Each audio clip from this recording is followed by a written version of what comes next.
La vocation d'Antoine. Il était une fois un jeune homme appelé Antoine, riche, aimable et profondément croyant. Il vivait dans un petit village où il passait ses journées entre le travail et la prière. Pourtant, au fond de lui, Antoine sentait qu'il cherchait quelque chose de plus grand, un véritable sens à sa vie. Un appel du ciel. Un jour, alors qu'il rentrait dans l'église du village, Antoine entendit un passage de l'Évangile qui transforma son cœur. Jésus disait à un jeune homme riche, « Si tu veux être parfait, va, vends tout ce que tu possèdes, donne-le aux pauvres, et suis-moi.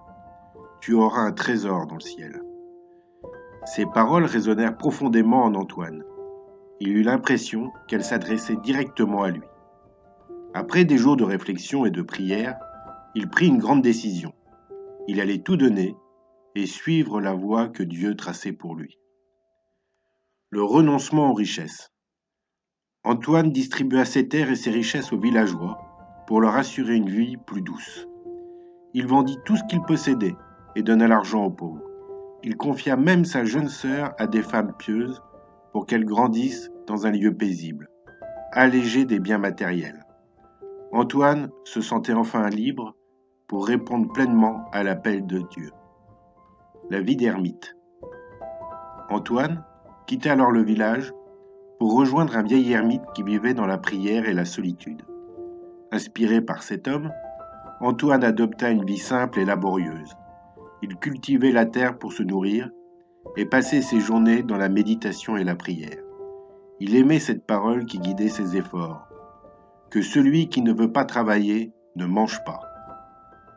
La tentation et les épreuves.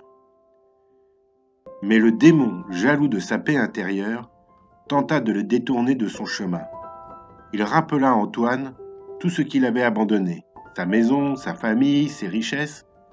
Il alla même jusqu'à prendre l'apparence d'une jeune fille pour tenter de le séduire. Cependant, grâce à sa foi et à sa prière, Antoine chassa toutes ses tentations et resta fidèle à sa vocation. Antoine chercha un lieu encore plus isolé pour prier en paix. Il trouva un vieux tombeau près du village et décida de s'y installer. Mais une nuit, le démon rassembla une armée de créatures pour l'attaquer. Antoine fut battu et affaibli, mais il ne perdit pas courage. Le lendemain, un ami le retrouva inconscient et le ramena au village. Après avoir repris ses forces, Antoine demanda à retourner au tombeau. Malgré les épreuves, il était déterminé à poursuivre son chemin de foi. Un signe de Dieu. Au fil de ses voyages, Antoine rencontra un autre ermite nommé Paul. Ensemble, ils partageaient des moments de prière et de méditation. Un jour, un corbeau apporta un pain qu'ils se partagèrent. Ce simple événement leur rappela que Dieu prenait soin d'eux et veillait sur ceux qui mettaient leur confiance en lui. Le départ d'Antoine. Les années passèrent, et Antoine sentit que son temps sur terre touchait à sa fin. Il réunit ses disciples, les bénit et leur laissa des paroles de sagesse. Puis, dans une grande paix et avec un sourire, Antoine quitta ce monde pour rejoindre Dieu. Un héritage de foi. Même après sa mort, l'histoire d'Antoine continua d'inspirer des générations. On se souvenait de son courage, de sa générosité et de sa foi inébranlable. Il avait choisi de tout abandonner pour suivre un trésor plus grand, celui de l'amour divin.